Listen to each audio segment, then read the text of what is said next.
안녕하세요. 전호곤입니다.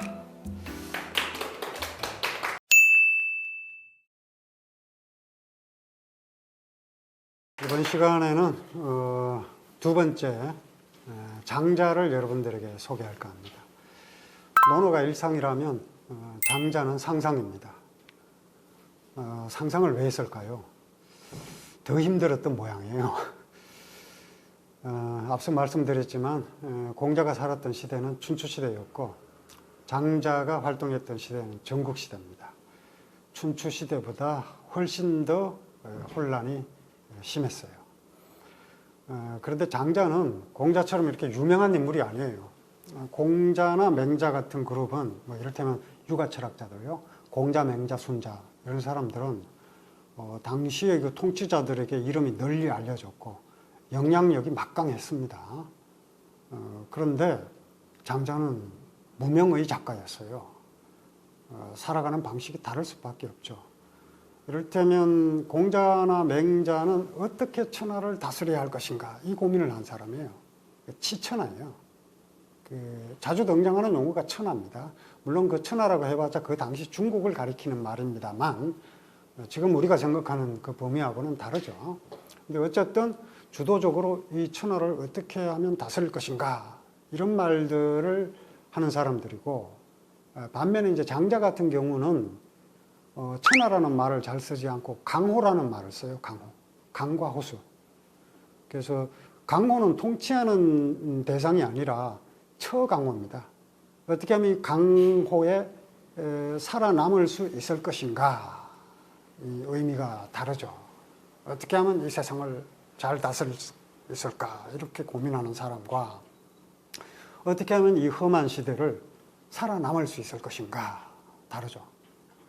처지가 다르니까 이야기하는 방식도 다릅니다. 공자나 맹자는 주로 이제 직언이에요. 이를테면 돌직구가 많습니다. 예를 들어서 그 논어의 한 대목이에요. 노나라의 실권자였던 개강자가 공자에게 선생님, 그 백성들이 도둑질을 많이 하는데 어떻게 하면 좋을까요? 이렇게 물으니까 공자가 뭐라고 대답하냐면, 당신이 도둑질하지 않으면 백성들에게 상을 줘도 도둑질하지 않을 거야. 이런 식이에요. 그러니까 네가 큰 도둑이잖아. 이런 식으로 이제 직접 이제 때리는 거죠. 맹자도 마찬가지입니다. 한 번은 제나라 선왕이 맹자에게 선생님, 훌륭한 신하 대신 훌륭한 신하는 어떤 사람입니까?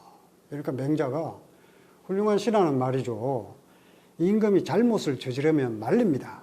간합니다. 간이 말린다는 뜻이거든요. 근데 그 다음 말이 걸작이에요. 3번 말렸는데도 듣지 않으면, 그러니까 훌륭한 신하는 임금을 3번 말렸는데도 듣지 않으면 임금을 바꿔버립니다. 이런 식으로 얘기하는 게 이제 맹자입니다. 공자는 맹자는 주로 이제 돌직구 스타일입니다. 그런데 장자는 그럴 수 없어요. 장자는 그런 식으로 얘기하면 바로 붙잡혀 갑니다. 생명이 위태로워요. 그래서 이야기를 지어냈는데 그게 바로 우언입니다. 우언. 자신의 뜻을 이야기 속에 감추는 거예요. 그래서 장자를 읽어보면은 어떻게 보면 굉장히 어려워요. 왜냐하면 하고 싶은 말을 단도직입적으로 직접 이야기하지 않고 돌려서 이야기를 합니다. 그런데 그 이야기 속에 장자의 생각이 담겨 있는 거죠. 그래서 오늘은 장자가 상상의 이야기를 했는데 그게 바로 우언이고, 그 상상 속으로 함께 들어가 보겠습니다. 우리가 이런 어려운 시대를 겪으면서 앞으로 미래를 상상해 볼 수 있겠죠. 그런데 어렵다는 게 이제 전제인 거죠. 우선 장자가 어떤 사람인지 먼저 알아봅니다. 말할 것도 없이 이제 장자니까 장선생 이렇게 호칭되니까 성이 장입니다. 그리고 이름은 두루조자 써서 장주예요. 그런데 공자나 맹자와는 달리 언제 태어나서 언제 죽었는지 분명치를 않습니다. 그만큼 유명한 사람이 아닌 거죠. 유명한 사람이라면 모든 사람들이 그 사람이 언제 태어나서 언제 죽었다는 걸 기억을 할 텐데, 장자는 그렇지를 않고 자신의 작품으로 지금까지 전해지는 겁니다. 게다가 출신 국가도 불분명합니다. 어떤 문헌을 기준으로 하면 사마천 사기에는요, 그냥 나라 이름이 없고 몽땅이다 이렇게 돼 있어요. 몽이라고 하는 곳은 대체로 이제 송나라 영토였기 때문에 사마천은 아마도 장자가 송나라 사람이었던가 이렇게 생각했을지 모르겠습니다만 어쨌든 나라 이름이 안 나와요. 몽으로만 나옵니다. 그런가 하면 뭐 당나라 때 600명이나 또 방고를 쓴 한서를 쓴 방고 같이 방고 같은 역사가들 이런 사람들은 장자가 위나라 출신이다 이렇게 기록을 하고 있고요. 그런가 하면은 당나라 때 한유 또 송나라 때 주의 같은 철학자들은 장자를 초나라 사람이다 이런 식으로 얘기를 하고 있는데 다 맞는 얘기입니다.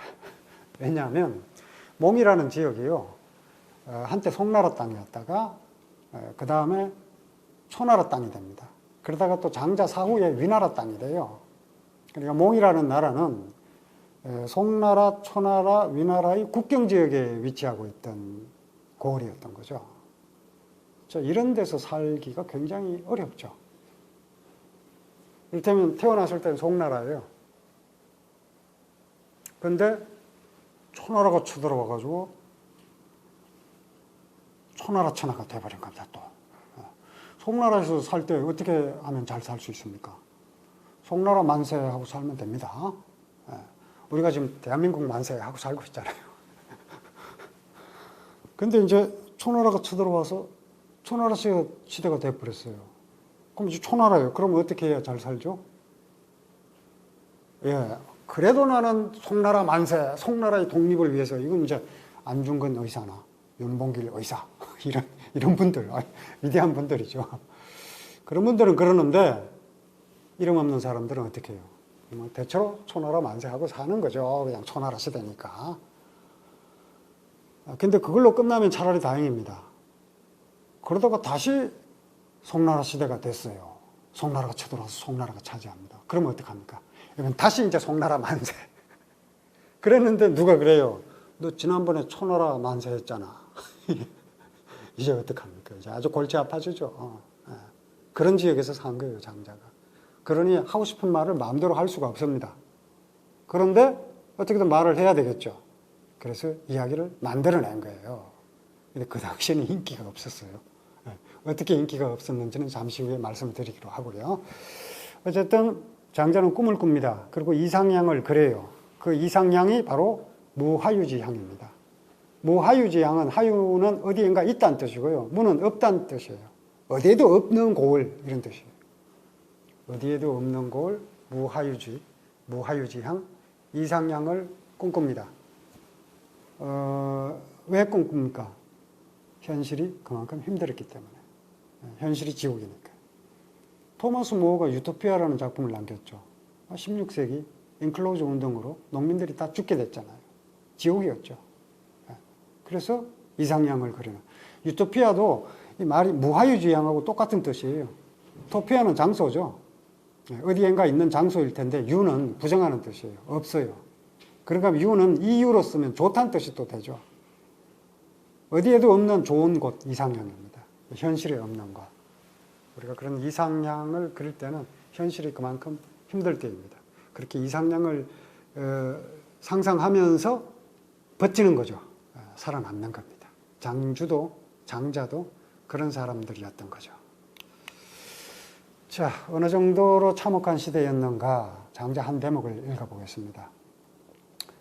맹자가 살았던 시대도 전국시대고 장자가 살았던 시대도 전국시대입니다. 맹자는 생물년이 분명하지만 장자는 맹자와 비슷한 시대라고만 알려져 있을 뿐 정확하진 않아요. 근데 맹자는 이를테면 이런 식이에요. 포유비육하고 또 구유비마하고 포유비육이라. 그러니까 지배자의 마국간에는 살찐 말이 가득하고 지배자의 푸죽간에는 살찐 고기가 가득한데 민유기색. 백성의 얼굴에는 굶주림이 역력하고 야유 아표. 앞에는 굶어 죽은 시체 이런 뜻입니다. 들에는 굶어 죽은 시체가 널려있다. 차 솔수의 시기냐. 이것은 짐승을 몰아다가 사람을 잡아먹는 정치다. 이렇게 비판했어요.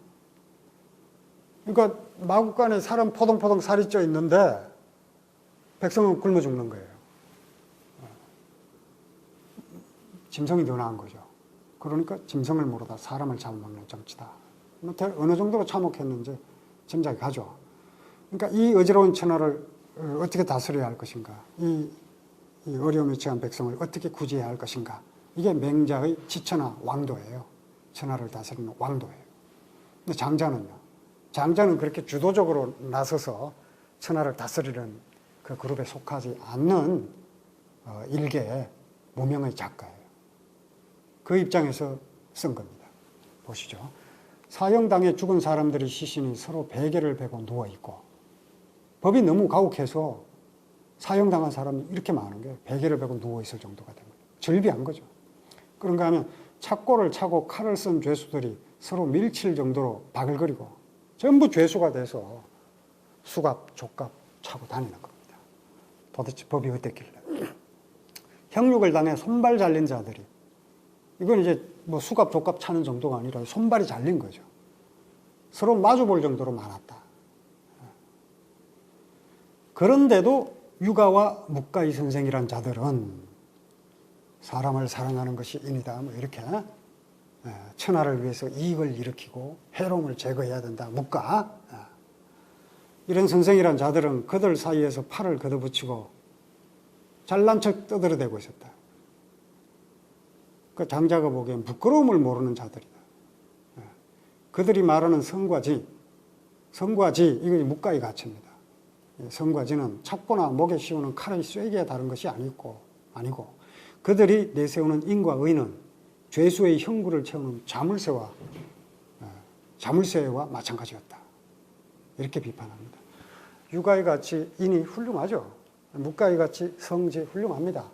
그런데 장자 같은 입장에서 볼 때는 이게 기존의 이데올로기를 오히려 강화시켜주는 역할을 한다. 성실하게 일을 했더니 결국 지배자의 배만 불리더라, 이거예요.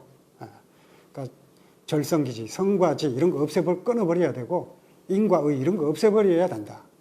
그러니까 성과지 이런 걸 없애버리면 백성의 이익이 100배가 될 것이고, 인과의를 없애버리면 백성이 다시 사랑하게 될 것이다. 기존의 유가나 묵가가 내세운 가치들이 오히려 지배자의 이데올로기로 오용되고 있다. 이건 기만이다. 이런 식으로 이제 비판하는 거죠. 어쨌든 얼마나 참혹했는지 잘 드러나고 있는 겁니다. 그러니까 늘 인과의를 내세우고 성과지를 내세우고 요즘식으로 하면 정의를 늘 내세운다고 해서 그 사람들이 반드시 정의로운 것은 아니라는 거죠. 아주 뼈아프고 날카로운 지적입니다. 그리고 이 당시 이제 전국시대가 제가 이제 아까 장자가 살았던 곳 몽의 처지를 말씀드렸죠. 이거 완전 내 편과 내 편으로 갈라진 세상이 된 거예요. 그러니까 이건 뭐 단순히 그 내부의 그 투쟁이 아니라 이거 자고 나면 나라가 바뀌는 거예요. 자고 나면 나라의 주인이 바뀌는 거예요. 그러니까 하고 싶은 말을 오늘 어떤 가치에 대해서 소신을 피력하면 내일 세상이 바뀝니다. 함부로 말을 할 수가 없겠죠. 그래서 결국 어제 한 말이 오늘 비수가 돼서 돌아오는 수가 있어요. 너 지난번에 그렇게 말했잖아. 난감하죠. 요즘 한국 현대사에 많잖아요. 지리산. 낮에는 토벌군의 세상입니다. 밤에는 산 사람들의 세상이에요. 낮에 하는 말 다르고 밤에 하는 말 다르고. 낮에 토벌군이 오면 밥 지어서 대접하고 밤에 산 사람들 내려오면 먹을 것 대접하고. 그렇지 않으면 살아있을 수가 없잖아요. 이청준 작가 소설에 보면 그런 대목이 나옵니다. 점령군이 총포리를 주민들에게 들이대고 너 어느 편이야 이렇게 묻습니다. 어느 편이요? 여러분들이라면 어떻게 대답하시겠어요? 고민하지 마십시오. 총든 편이죠 뭐. 마오쩌둥이 그랬죠. 모든 권력은 총구에서 나온다. 이게 총 들고 있는 거예요 지금. 그런데 그 책입니다. 이렇게 물을 수 있을까요? 쉽지 않죠. 장자 그런 처지에 있었던 사람이에요. 장자가. 그러니까 이제 이야기를 지어내서 하고 싶은 말을 하려고 했는데 이게 아무도 안 듣는 거예요. 참 괴로웠겠죠. 그런데 이제 그 이유를 친구가 알려줍니다. 그러니까 장자의 주변 그 친구 중에서 권력과 선이 있는 사람은 셋이밖에 없습니다. 장자 신상 자체가 불분명하거든요. 근데 혜시가 친구였던 것만은 분명합니다. 왜냐하면 이제 전체 장자 전편에 혜시가 골고루 등장하기 때문에요. 근데 그 혜시가 장자에게 그 이유를 알려줍니다. 왜 사람들이 네 말 안 듣는 줄 알아? 네 이야기 안 듣는 줄 알아? 크기만 하지 쓸모가 없어서 그래. 그러면서 나무 이야기를 하는 거예요. 한번 보시죠. 이 나무를 봐라. 크기가 산보다 높고 나무 한 그루의 크기가 산 높이보다 더 높을 정도로 큰 거예요. 과장이 심하죠. 그리고 길가에 서 있지만 목수가 그들도 보지도 않아. 길가에 서 있으니까 뵈기 참 좋잖아요. 그런데 목수가 뵐 생각을 안 해요. 왜? 크기만 하지 쓸모가 없어요. 대의무용. 자네 이야기도 마찬가지야. 이야기가 거창하긴 한데 하나도 쓸모가 없잖아. 그래서 사람들이 듣지 않고 다 떠나버리는 거야. 그러면서 한자로 대의무용. 대는 크다는 뜻이죠. 무용은 쓸모없다는 뜻이에요. 그러니까 장자가 뭐라고 얘기를 하냐면요. 받아칩니다. 자넨 큰 걸 쓸 줄 모르는군. 큰 게 쓸모가 없는 게 아니라 쓸 줄을 몰라서 그런 거야. 이 참 뼈아픈 말입니다. 혜주가 한 방 세게 맞은 거예요. 어떤 사람에게 쓸모가 없는 물건이 또 다른 사람에게는 크게 쓰일 수 있는 거죠. 나 같으면 나무 아래서 낮잠이나 자겠네 이렇게 대답합니다.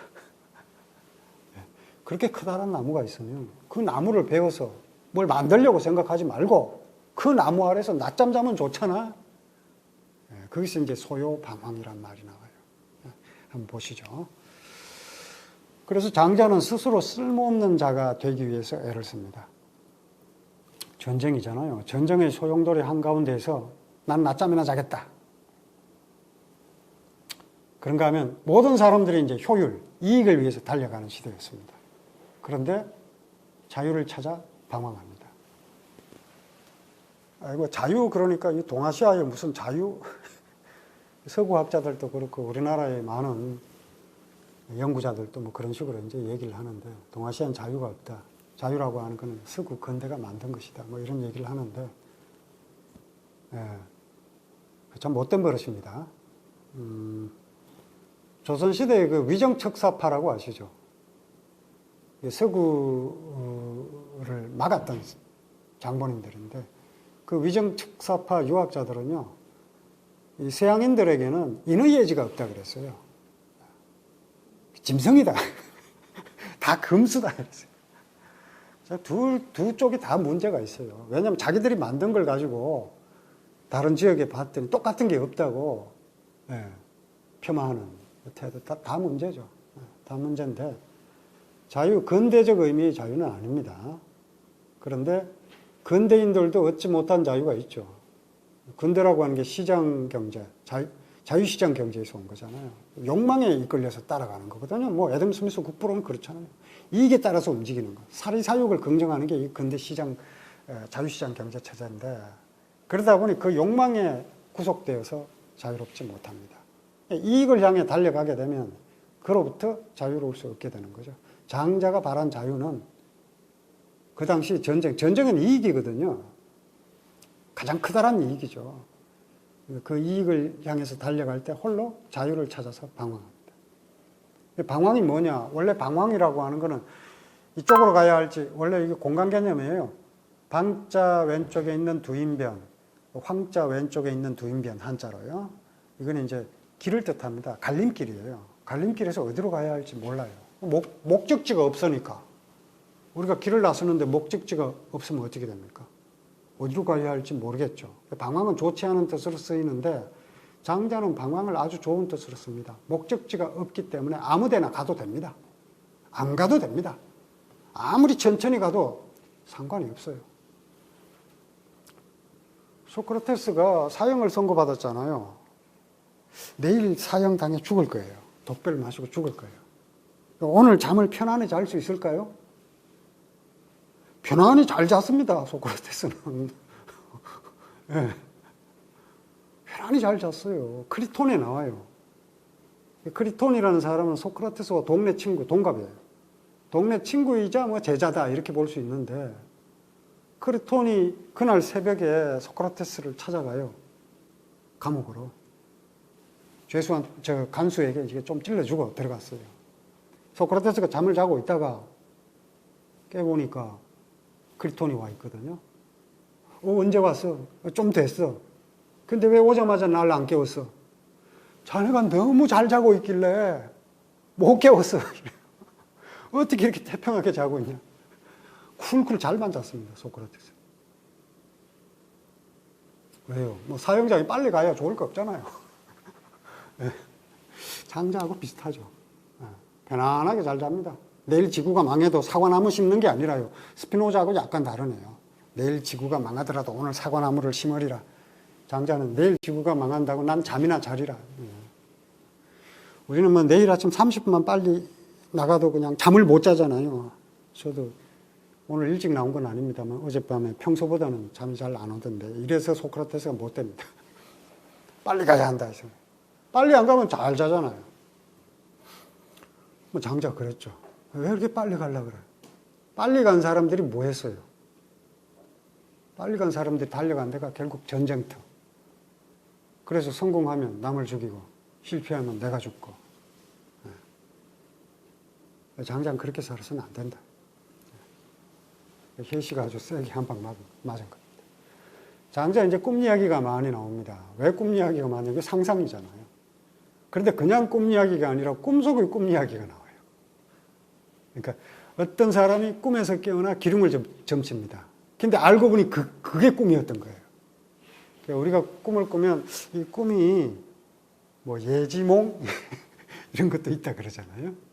꿈속에서 뭐 앞날을 미리 내다보는 그런 꿈이 있을 수도 있고, 우리가 과거에는 의식적으로는 기억을 못해도 무의식 속에 기억하고 있는 어떤 이미지가 내 앞날이 어떻게 될 것이라고 미리 예지해 주는 것이 있을 수 있겠죠. 예, 뭐 과학적인 건 아닙니다만. 그러니까 이게 길몽일까 흉몽일까? 내 꿈에서 내 미래를 좋은 쪽으로 예측하면 길몽일 것이고 나쁜 쪽으로 예측하면 흉몽이겠죠. 실제로 좋아지거나 나빠지지 않는다 하더라도요.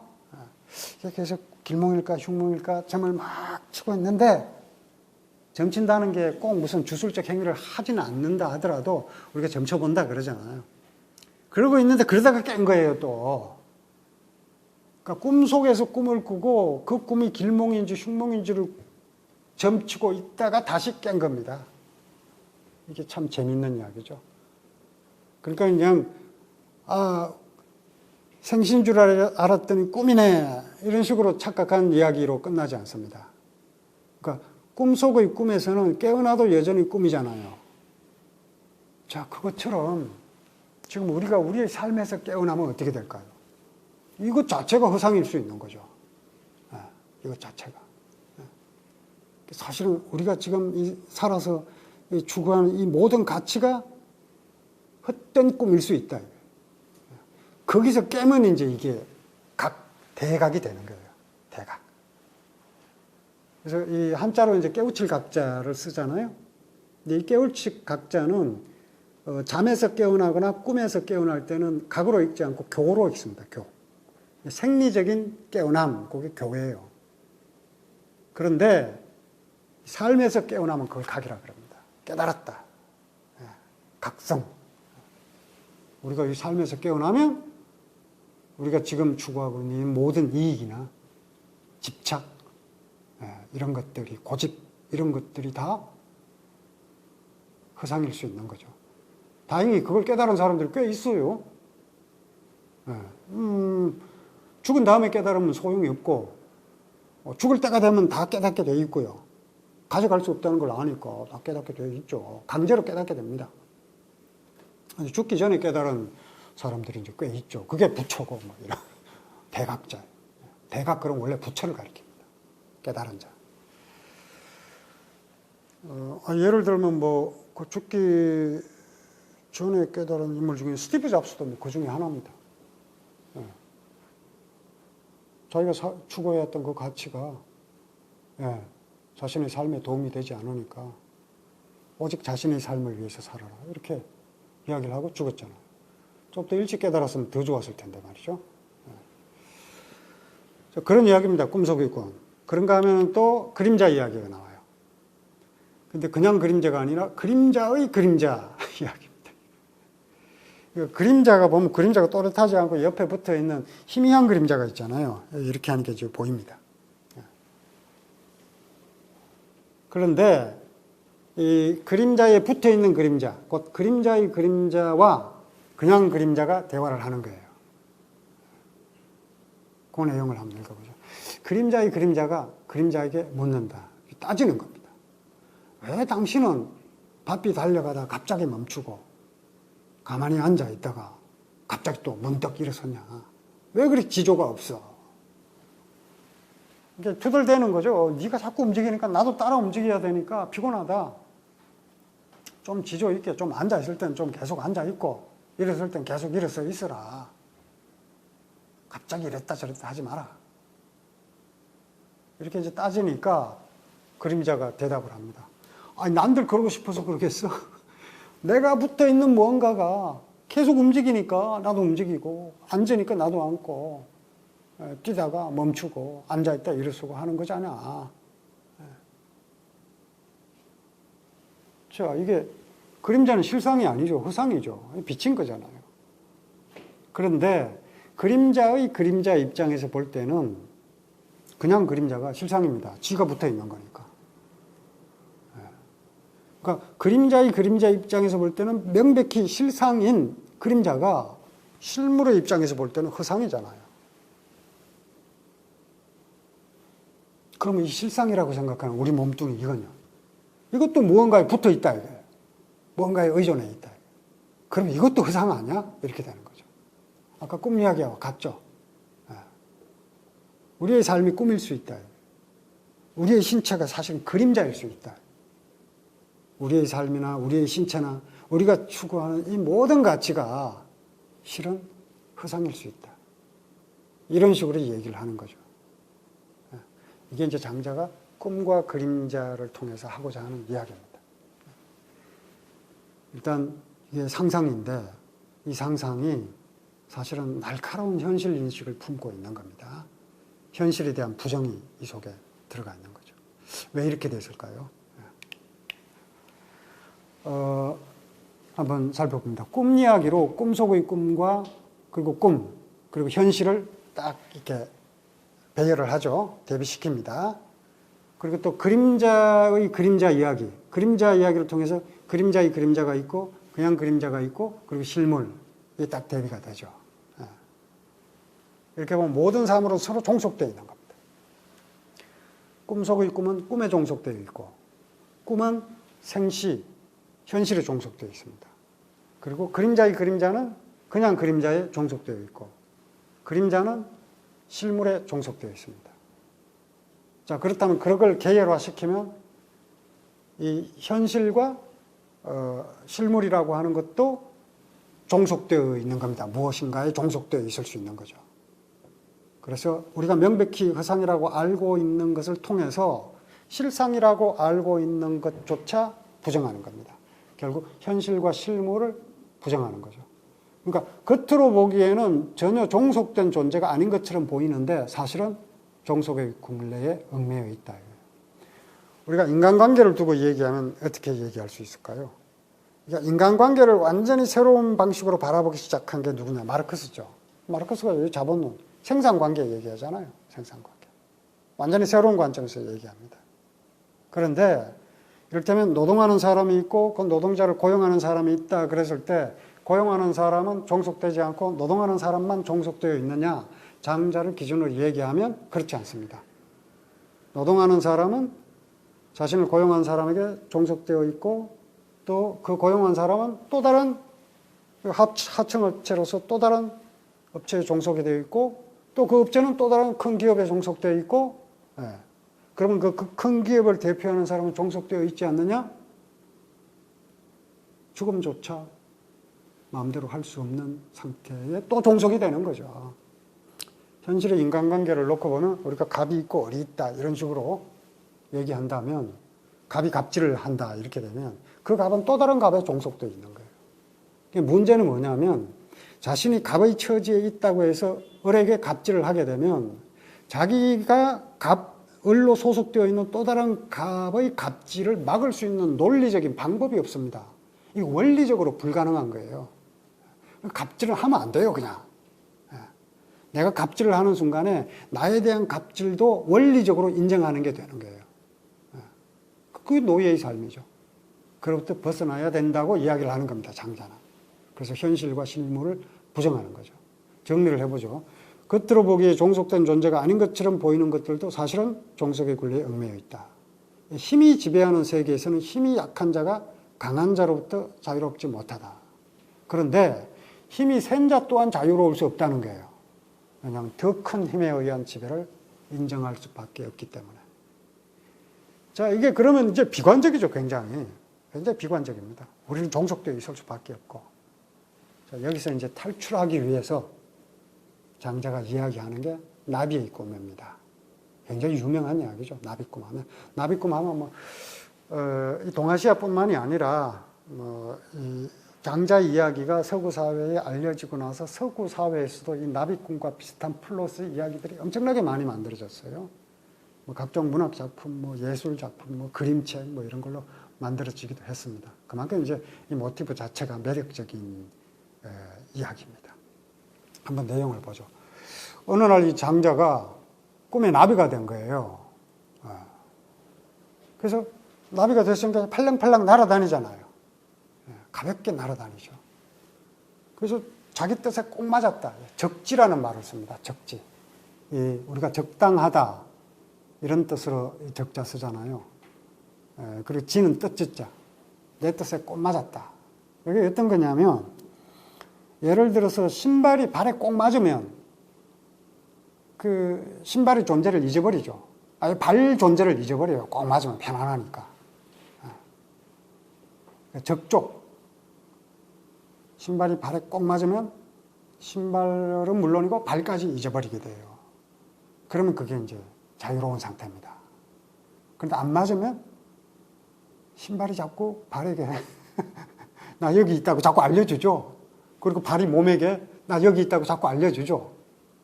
그 괴로운 거죠. 고통스러운 거죠. 여기서 적지했는데 장자가 꿈에 나비가 되어서 날아다니는데 그야말로 나비인 줄 알았다는 거예요. 나비이기 때문에 전혀 불편하지 않았다. 근데 이게 난다는 게 또 자유를 상징합니다. 난다는 게. 여러분들 왜 많이 보셨을 텐데 빌리 엘리어트라는 그 영국 영화 있잖아요. 아주 뛰어난 작품인데요. 거기 보면 이제 어린아이가 영국 탄광촌에서 자란 그 남자 어린아이인데 그 원래 이 탄광 지역 뭐 이러면 원래 이제 탄광 노동자들이 뭐 거의 남성이니까 그리고 굉장히 위험하잖아요. 위험을 무릅쓰고 땅 깊숙이 들어가서 광물을 채취해내야 되는 그런 일을 하다 보니까 대체로 이제 이게 남성성이 강조되죠. 그러면 거기 있는 남자들은 대체로 이제 뭐 스포츠를 해도 뭐 이렇게 복싱을 한다든지 뭐 레슬링, 복싱 뭐 이런 걸 하는데 거기에 이게 남자애가 이게 자꾸 춤을 추니까 가족들이 굉장히 싫어하죠. 제가 왜 저러냐 이게. 남성성이 강조되면 사람들이 자기의 개성을 펼치지 못하게 돼요. 남성성이 강조된다고 하는 건 또 반대로 여성성이 또 고착화된다는 뜻이기도 하거든요. 남자는 이렇게 살아야 되고 여자는 이렇게 살아야 되고. 그거 불행한 일입니다. 그게.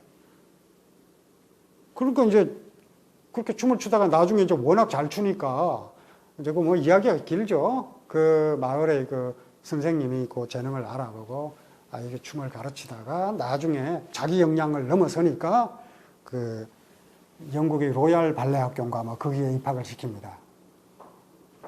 그러니까 이제 그 앞에서 이제 심사위원들 앞에서 이제 춤을 추잖아요, 아이가.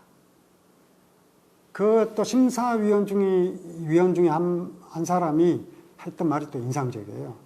춤을 추고 이렇게 보다 보니까 너 춤을 출 때 기분이 어떠냐 이렇게 묻잖아요. 그러니까 그 빌리 엘리트가 하늘을 나는 것 같아요 이러죠.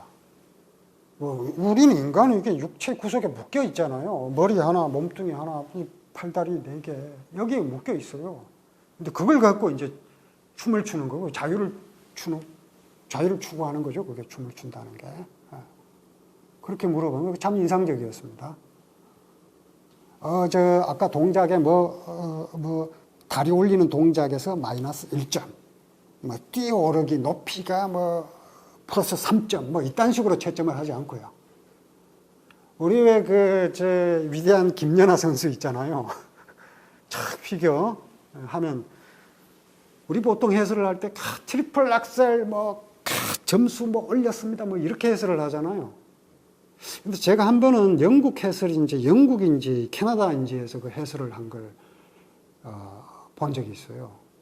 그때 김연아 선수 이제 연기를 하니까 지금 천사가 내려왔습니다. 뭐 이런 식이에요. 천사가 길을 잃고 이곳 뭐 무슨 경기장에 길을 잃고 이곳에 왔습니다. 뭐 이런 식으로 이제 해설을 해서 굉장히 충격을 받은 적이 있습니다. 그때 제가 빌리 엘리어트 생각을 했거든요. 그렇지, 저거지. 뭐 동작이 마이너스 1점, 플러스 3점, 이건 참 춤이 뭔지를, 예술이 뭔지를 모르는 거죠. 자유가 뭔지를 당연히 모르는 거고요.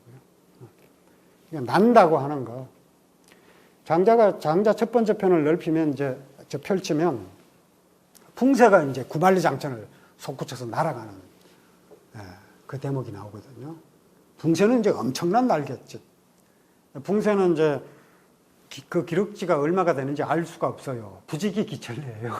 몇 천리인지 알 수 없다 이렇게 돼 있습니다.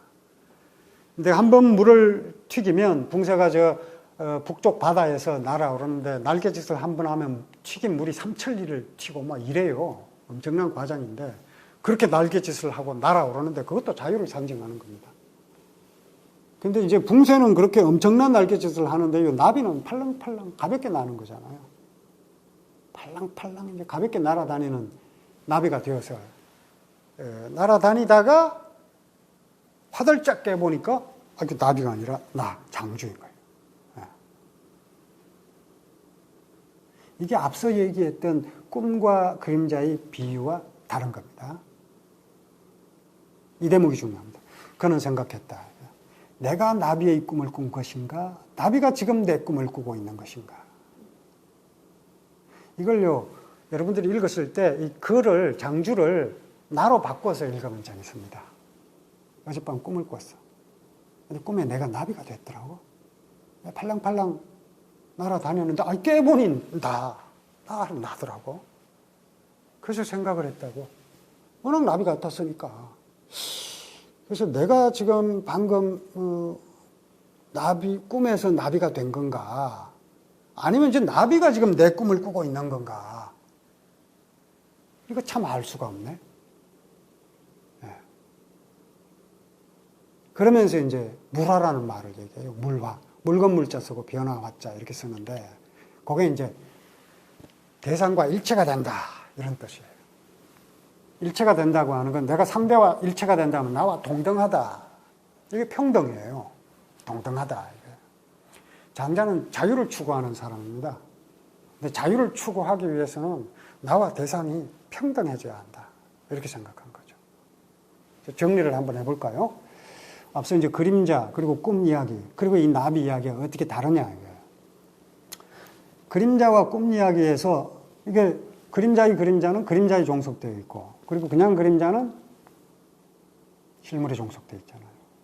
그리고 꿈 속의 꿈은 꿈에 종속되어 있고, 그리고 꿈은 꿈을 꾸는 사람, 현실의 인물에 종속되어 있습니다. 이 서로 질곡이 되어 있어요. 이 장자의 우원 중에는 이것을 하나의 우화로 만든 이야기가 또 있습니다. 장자가 그 조롱이라고 하는 곳에 이게 뭐 고분이 있는 곳이니까 유원지 비슷한 거죠. 이 조롱의 숲에 놀러 갔어요. 놀러 가서 이제 숲길을 걷고 있는데 이 커다란 까치 한 마리가 장자가 있는 바로 앞 나뭇가지에 앉는 거예요. 새는 사람을 피하죠. 사람이 새를 잡으려고 하니까. 사람이 새를 잡으려고 하지 않으면 새들이 사람을 피하지 않을 텐데요. 새들이 사람을 피하는 걸로 봐서 사람이 새를 잡으려고 했다는 게 분명합니다. 비둘기는 사람 안 피하잖아요. 안 잡으려고 하니까. 그런데 까치가 이렇게 턱 와서 앉는 거예요. 그거 이상하잖아요. 사람을 피하는 게 새인데 피하지 않으니까. 이놈은 뭐지? 뭐야? 이렇게 봤는데 까치가 노리고 있는 게 있는 거예요. 그 앞쪽에 이제 사마귀가 있는 거예요. 까치는 그 사마귀를 잡아먹어야 되겠다는 그 욕심 때문에 지금 위험을 모르고 있는 겁니다. 장자가 있다는 걸 모르는 거예요. 그럼 정신 팔린 거죠. 그런가 하면 이제 사마귀도 까치가 접근하는 줄 모르고 있어요, 또. 왜 그런가 했더니 사마귀가 또 뭔가를 노리고 있어요. 그 위쪽에 보니까 매미가 있는 거예요. 매미는 또 사마귀의 접근을 모르고 그냥 맴 하는 겁니다. 정신 없어요. 매미가 왜 맴 하겠어요? 짝짓기 하려고 그러겠죠, 뭐. 거기 정신 팔려갖고 위험이 도래했다는 걸 몰라요. 그러다가 장자가 갑자기 화들짝 놀랍니다. 저 매미는 위험이 도래한 걸 몰라. 맴 정신이 없어요. 그리고 사마귀는 그 매미를 노리느라고 위험이 도래한 줄 몰라요. 앞발 세우고. 그런가 하면 그 까치는 장자가 바로 옆에 있다는 걸 또 몰라요, 이놈아. 그럼 나는, 이렇게 된 거예요, 나는. 나 지금 갑자기 모골이 송연해진 거예요. 그래서 화들짝 도망치는데 아닌 게 아니라 산주인이 나타나서 저 도둑놈 잡아라. 근데 냅다 도망쳤다. 연결돼 있는 거죠. 내가 구속하고 있는 사물은 또 다른 것을 구속하고 있고, 그것은 또 다른 것을 또 구속하고 있고, 나는 또 다른 무엇인가에 구속되어 있고, 그놈도 또 다른 더 큰 무언가에 구속되어 있고, 질곡의 연속입니다. 우리의 삶은 이렇게 질곡의 연속. 벗어날 수가 없어요. 그런데 거기서 벗어나야 이게 자유가 되는 거란 말이에요. 이게 사실은 이제 그림자 이야기, 꿈 이야기에서 장자가 얘기하는 거죠. 근데 그걸 벗어나야죠. 그럼 어떻게? 그게 나비의 꿈입니다. 나비와 나를 딱 마주 세우는 거죠. 그래, 나는 주체, 너는 객체, 이게 아니에요. 나는 주체, 대상, 넌 나의 그 목적에 따라서 움직이는 거. 나의 획득물, 나의 소유물. 이게 아니고, 나와 같다, 이거예요. 나와 같다. 비로소, 겉으로 보기엔 내가 상대를 풀어주는 것 같지만, 결국 상대의 얽매여 있던 나 또한 같이 풀려나가는 겁니다. 그러니까 그런 평등한 세계를 통해서 나의 자유를 얻는 것. 이게 장자의 장치예요. 그게 나비꿈입니다. 분석을 한번 해보죠. 그림자와 꿈 이야기에서 서로 종속되는 것으로 그려졌던 질곡의 세계와 달리 나비의 꿈에서 그는 나비와 자신을 마주 세움으로써 둘이 하나 되어 자유로운 삶을 향해 나아가고자 했다. 세상의 기준으로 보면 꿈속의 나비는 대상이고 내가 꾸는 거예요. 세상의 기준으로 보면. 그리고 꿈을 꾸는 나는 주체. 하지만 내가 나비를 대상으로 떨어뜨리면 어떻게 됩니까? 나 또한 다른 주체가 있겠죠. 나도 대상이 될 수밖에 없는 겁니다. 논리적으로 그래요. 벗어나는 건 불가능해요. 그렇게 하지 않고 그러니까 이제 이거죠. 상대를 부정해버리면 나도 같이 부정되는 겁니다. 저 나쁜 놈 그러는데 가만히 보면요. 저 나쁜 놈하고 내가 비슷한 게 더 많아요. 손으로 밥 먹고 다 비슷해요.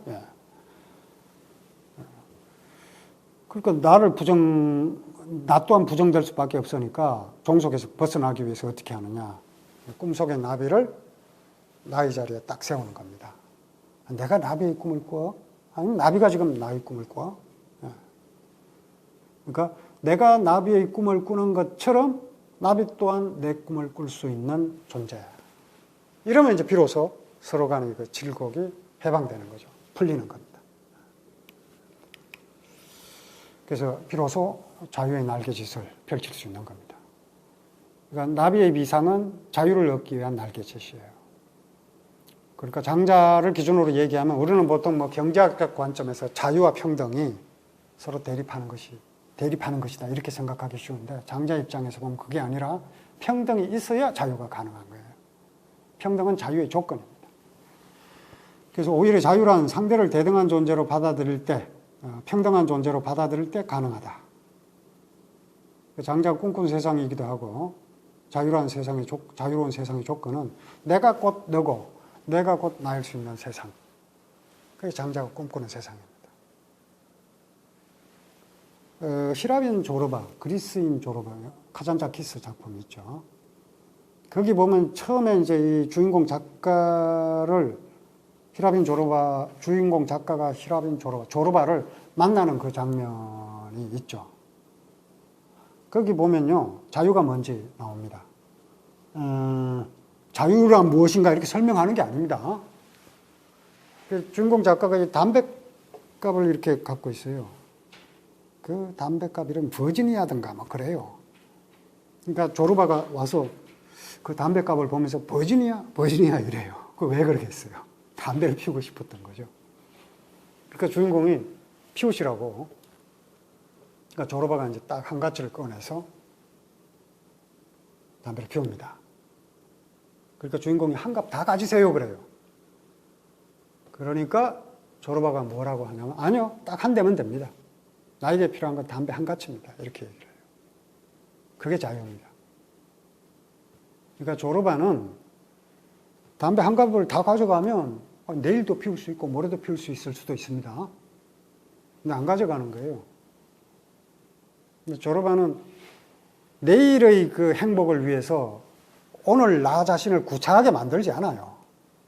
나에게 좀 한 대 있으면 행복하니까 그 한 대만 피우는 거예요. 저는 그렇지 않습니다. 저는 막 여러 갑을 한꺼번에 이래서 자유롭지 못한 거예요. 이게 이 차이가 있는 거죠. 아이, 참, 이게. 근데 그 다음에 이제 조르바가 일자리가 필요하니까 혹시 요리할 사람 필요하지 않아요? 이러니까 주인공이 당신 요리사인가요? 이러니까 조르바가 뭐라 그러냐면, 당신이 요리사가 필요하면 나는 요리사죠? 이렇게 대답합니다. 그러니까 이제 주인공이, 나는 당신의 직업이 뭔지 한번 물어본 겁니다. 이렇게 얘기를 해요. 그러니까 조르바가, 직업이요? 그런 거 없다는 거예요. 사실은 그건 나한테 물어봐서는 안 되고, 일을 하는 존재는 나의 손 또는 발, 이런 거다. 그걸 걔들한테 물어봐라. 걔들한테. 그래서 어떤 때는 내가 요리를 하기도 하고, 어떤 때는 목수가 되기도 하고, 어떤 때는 광부가 되기도 하고, 이런 거예요. 이게 자유예요. 우리는 늘 저처럼 무슨 교육인이다, 무슨 편집인이다, 이게 얽매는 거죠. 그러면서 명함에 딱 박아가지고는 저는 이런 사람입니다. 이런 사람이 이게 무슨 이런 사람, 그게 딱 구속이 되는 거죠. 조르바는 그렇지 않습니다. 아침에는 어부가 됐다가, 점심 때는 사냥꾼이 됐다가, 저녁이 되면 철학자가 되는 거예요, 또. 비판가가 되기도 하고. 마르크스도 비슷한 얘기, 그게 공산주의 사회다 그랬거든요. 실제 공산주의 사회를 얘기하는 게 아니고요. 그게 자유로운 사회죠. 우리가 어떤 때는 음악가가 되고 싶기도 하고요. 그 음악을 연주하면 음악가죠. 내가 연주하는 음악을 다른 사람이 대체할 수 없겠죠. 그러면 음악가인 겁니다. 그런데 꼭 1등 음악가라만 음악가예요.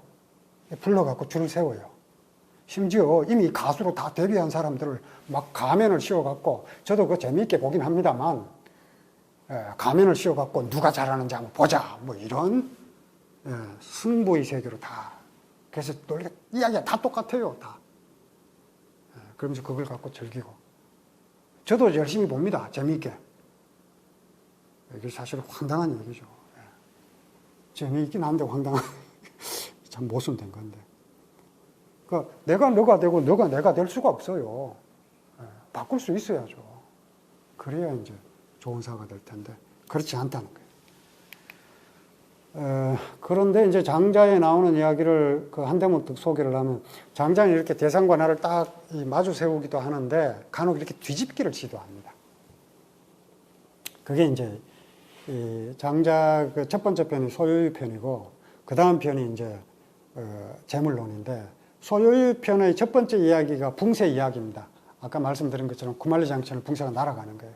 두 번째 이야기가 보면 요임금과 허유 이야기예요. 이게 어떤 이야기냐면, 여기 제가 적어 놨습니다만, 요임금은 그 당시 중국 전체를 다스리는 천자예요. 그런데 허유는 은자예요. 숨어 사는 사람이에요. 가장 높은 사람이 요임금이고 가장 낮은 사람이 허유입니다. 20살이니까. 우리가 뭐 은자에 대한 낭만이 있죠. 근데 실제로 이제 은자가 돼 보면 못 견디고 올라오는 양반들 엄청 많이 봤어요, 제가. 나 이제 훌훌 털고 간다. 그래서 돌아가는 모습 사진도 찍어놓고 뭐 이랬는데 한 6개월 있다가 다시 올라와서 뭐 대표이사 다시 취임하고 막 많거든요. 은자가 되면 아무도 안 찾아오거든요, 이제. 계급장을 떼고 났더니 아무도 안 오는 거예요. 외롭죠. 가장 낮은 사람 맞아요. 진짜 은자는. 그런데 장자에는 이걸 어떤 이야기로 구성을 했냐면 천자인 요임금이 은자인 허유를 찾아가서 천하를 바치는 거예요. 관계가 완전히 역전된 거죠. 전복된 거죠.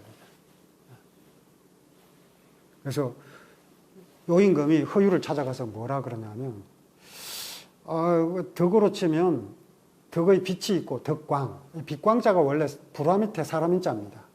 사람에게서 나오는 빛이에요. 그 사람의 덕이 보여주는 빛이에요. 그러니까 그냥 눈으로는 안 보입니다.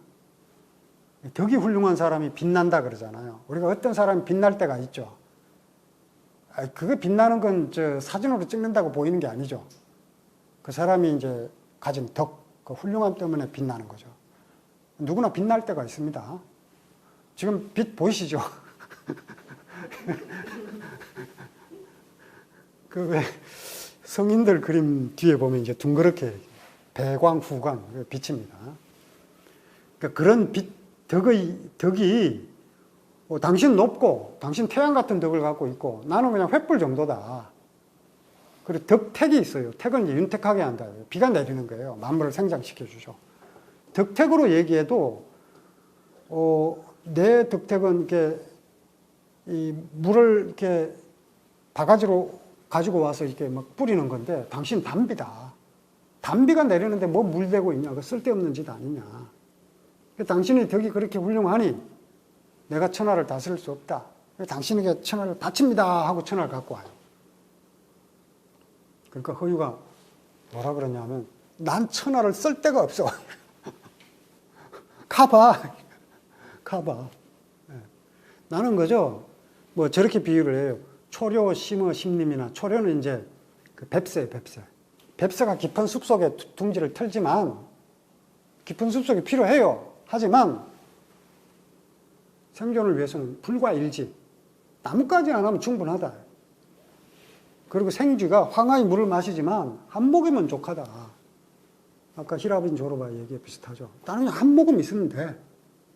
내일 먹을 것까지. 자자손손.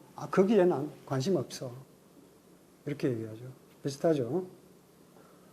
서양에 또 비슷한 게 있습니다. 그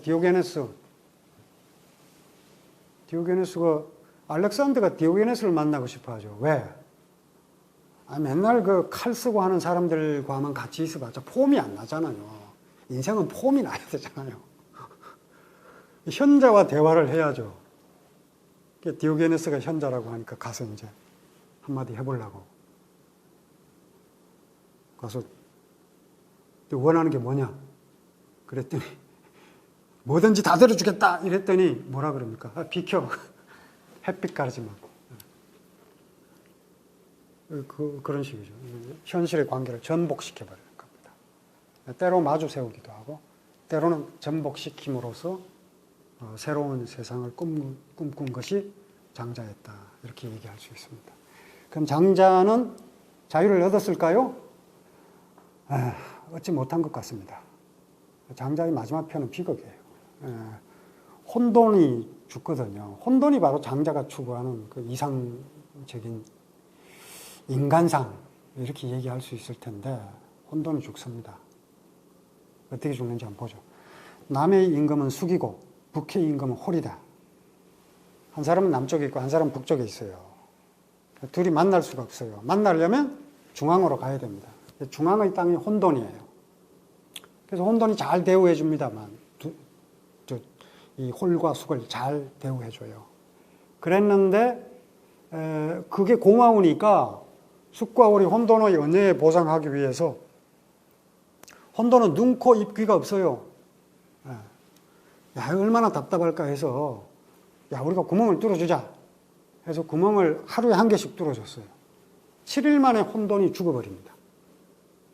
7개의 구멍은 사람의 이 머리에 있는 7개의 구멍과 같죠. 귀 2개, 콧구멍 2개, 눈 2개, 그리고 입 7개죠. 혼돈이 죽어버립니다. 숲과 홀이 문명의 힘을 갖고 도와주려고 했는데 죽어버린 거죠, 혼돈이. 이게 뭘 암시할까요? 결국 이제 잘난 문명이 결국 다른 첨진한 상태를 지니고 있는 것을 망가지게 한 거죠. 현대사회에서도 일어나고 있습니다. 지금 이제 우리가 전 세계가 코로나19로 어려움을 겪고 있는데 아래쪽에 보시면 이제 사진이 있죠. 돌아가신 분이에요. 브라질 아마존 쪽에 원주민들이 많잖아요. 근데 이분이 이제 파야칸이라는 분인데 카이포 부족의 지도자였어요. 이분뿐만이 아니라 그 이른바 살아있는 도서관으로 불리던 수많은 그 원주민 지도자들이 이번 코로나19 바이러스로 목숨을 잃었습니다. 그럼 왜? 브라질이나 이런 쪽에서 방역 장비도 제대로 갖추지 않은 채 그 지역에 들어간 거죠. 치료하네, 뭐 검사하네 이러면서. 급격히 확산이 돼서 그냥 보통 브라질 사람보다 훨씬 더 높은 빈도로 감염이 진행됐고, 브라질 전체가 또 감염이 많죠. 몇백만 명이죠. 우리 지금 몇만 명인데 걱정을 하니까 몇백만 명이거든요. 매일같이 뭐 400만 명인가 뭐 계속 이렇게 불어나니까 그런 상황입니다. 어찌 보면 장자가 이제 혼돈의 죽음을 이렇게 마지막, 장자 전체는 33편이지만 그 중에서 4편, 7편만이 장자가 직접 저술한 것으로 학자들이 인정하거든요. 이건 마지막 편이 혼돈입니다. 어떻게 보면 장자는 그런 어려운 시대를 버티기 위해서 이런 이야기들을 만들어서 자유와 평등을 추구했지만 동시대에 그게 이루어지지 않았다는 건 우리가 이미 역사에서 알고 있잖아요. 장자는 실패했지만 장자는 작품으로 남겨서 우리가 자유로워지려면 우리가 함께하는 이 이웃들과 우리가 타자로 치부하는 이 사람들을 대등하고 평등한 존재, 또 차별해서는 안 된다는 사실을 일깨워줍니다. 비록 장자는 시대의 한계로 자신의 꿈을 이루지 못했다 하더라도 우리는 한번 이런 어려운 시기에 장자를 읽으면서 그 꿈을 이루겠다는 포부를 가져봤으면 좋겠습니다. 여러분, 오늘 이야기는 여기서 마무리하겠습니다. 여러분들 모두 건강하게 잘 지내시고 또 다음 시간에는 여기 지금 주변에 전부 마스크 쓰고 계신데 다 마스크 벗고 함께 이렇게 영상으로서가 아니라 직접 뵐 날을 기다리겠습니다. 여러분 고맙습니다.